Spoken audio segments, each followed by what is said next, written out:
Antarctica बर्फ से भरा हुआ दुनिया का सबसे बड़ा मिस्टीरियस कॉन्टिनेंट है, जिस पर 1821 में पहली बार कदम रखा गया था। हमारी जमीन पर टोटल 7 कॉन्टिनेंट्स मौजूद हैं और एंटार्क्टिका दुनिया का 5वां सबसे बड़ा कॉन्टिनेंट है, जो पूरे का पूरा बर्फ से भरा हुआ है। एंटार्क्टिका बर्फ का इतना बड़ा कॉन्टिनेंट है जिस पर 5 किलोमीटर गहराई तक सिर्फ बर्फ ही बर्फ है, जिसने इस कॉन्टिनेंट के 97% हिस्से को कवर किया हुआ है। बर्फ का एक कॉन्टिनेंट पूरे 1 करोड़ 36 लाख स्क्वायर किलोमीटर के एरिया पर फैला हुआ है, जिसमें पाकिस्तान जैसे 17 मुल्क और इंडिया जैसे 4 मुल्क फिट आ सकते हैं।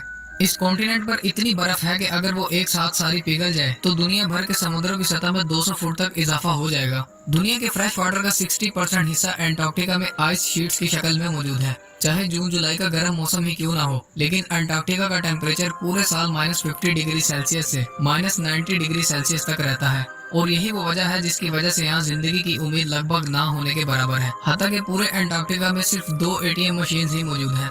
यहाँ गर्मियों के 6 महीने मुसलसल दिन रहता है और सर्दियों के 6 महीने मुसलसल रात। ना ही एंटार्क्टिका में कोई टाइम जोन फॉलो होता है और ना ही इस कॉन्टिनेंट पर किसी कंट्री का कब्जा है। 6 महीनों तक सूरज के तलू और गरूब होने के बगैर यहाँ टाइम का अंदाजा लगा पाना बहुत मुश्किल होता है। यही वजह है कि एंटार्क्टिका में कोई भी टाइम जोन फॉलो नहीं किया जाता।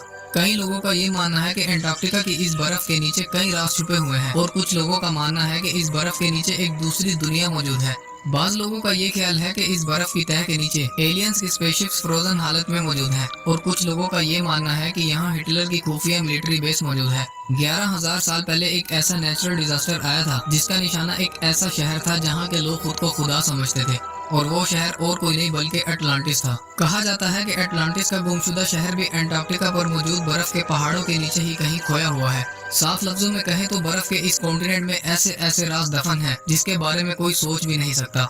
पिछले कई सालों से साइंटिस्ट और रिसर्चर्स एंटार्क्टिका के इन राजों को ढूंढ निकालने की मुसलसल कोशिशों में लगे हुए हैं और रिसर्च के दौरान इन्होंने ऐसी ऐसी चीजें डिस्कवर की हैं जिन्होंने इन राजों को फाश करने की बजाय इस कॉन्टिनेंट को और भी मिस्टीरियस बना दिया है। यूं कहें कि एंटार्क्टिका की मिस्ट्री सुलझने की बजाय उलझती ही जा रही है। एंटार्क्टिका से अब तक 400 से भी ज्यादा लेक्स डिस्कवर हो चुकी हैं जो बर्फ की लेयर्स के नीचे छुपी हुई हैं। 2009 में एंटार्क्टिका की बर्फ के अंदर से एक बिल्ली का ढांचा मिला था जिसने रिसर्चर्स के होश उड़ा दिए थे। हैरत की बात यह थी कि ये ढांचा किसी आम बिल्ली का नहीं था। ये जिस बिल्ली का ढांचा था वो अंडे देने वाली बिल्ली थी। तहकीक के बाद मालूम पड़ा कि ये जानवर आज से तकरीबन 2.5 करोड़ साल पहले जमीन पर पाया जाता था।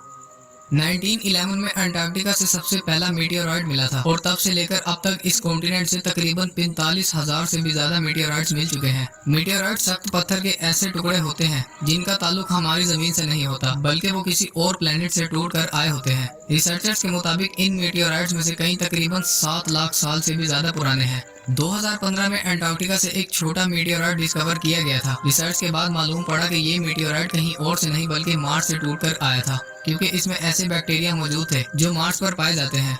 2014 में आर्कियोलॉजिस्ट ने अंटार्कटिका से एक ऐसी चीज डिस्कवर की जिसने सबको हैरत में डाल दिया था। आर्कियोलॉजिस्ट को रिसर्च के दौरान 3 इंसानी खोपड़ियां मिली जो अंटार्कटिका से मिलने वाली पहली इंसानी खोपड़ियां थी। नॉर्मल खोपड़ियों के मुकाबले ये खोपड़ियां बिल्कुल अलग थी क्योंकि इनके सर इंतहा से ज्यादा बाहर निकले हुए थे। इस तरह की खोपड़ियां साइंटिस्ट को इजिप्ट और पेरू से भी मिल चुकी हैं, जो इस बात की तरफ इशारा देती हैं कि शायद आज से हजारों साल पहले अंटार्कटिका में भी लोग रहा करते थे जिनका कोई न कोई ताल्लुक एंशिएंट इजिप्ट सिविलाइजेशन से भी जरूर रहा होगा।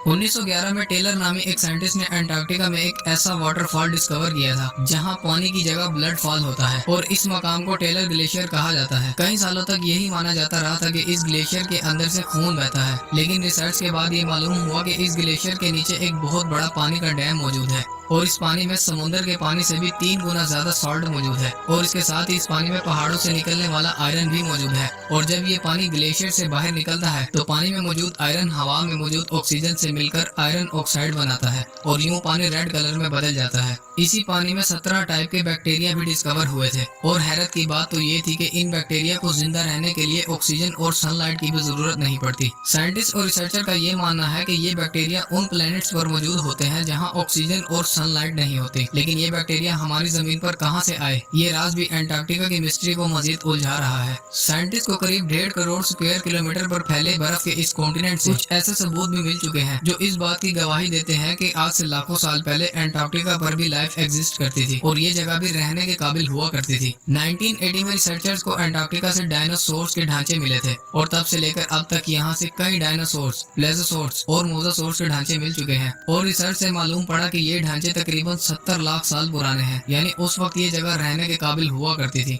1100 फुट की गहराई से आर्कियोलॉजिस्ट को एक इंतहाई खौफनाक मखलूक का ढांचा मिला था। ये ढांचा 8 फीट तक लंबा है और इसका स्केलेटन जमीन पर मौजूद किसी भी जानदार से मैच नहीं हुआ और आज तक इसकी असलियत का पता नहीं चल सका।